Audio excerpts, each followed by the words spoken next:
I learned to make decisions, better decisions, the hard way, ladies and gentlemen. I got cancer. So I had never been sick a day in my life until at age 34 I was diagnosed with testicular cancer. I had emergency surgery to remove my right testicle. We looked like everything was good. A few short months later, the cancer had spread to my lungs. Now, I'm sure everyone here tonight has a personal connection with cancer, maybe a friend or a family member. Maybe there's some cancer patients or survivors in the audience tonight also.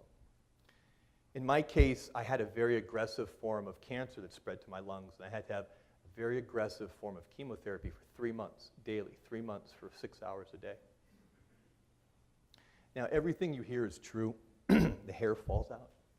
You know, you become unnaturally thin, like a walking zombie. I made it through those 3 months, and I had to undergo one more treatment to be cancer-free, and that was surgery. Surgery to remove half of my left lung, where those dead tumors were.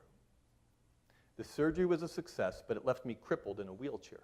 At the height of my physical prowess, ladies and gentlemen, I was 34 years old, in a wheelchair, wasn't married at the time, my mom was taking care of me. However, the body's an amazing machine. The mind, the spirit, the indomitable spirit. A few months after that surgery, I was able to get up and get out of the wheelchair, shuffle around.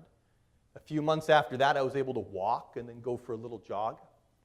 A few short years after that surgery, I ran my first marathon as a fundraiser for the American Cancer Society on 1.5 lungs. And the reason why I'm sharing this story with you is I don't want you to suffer the way I did to learn to make better decisions. You see, it took a life-threatening illness like cancer to wake me up out of my malaise.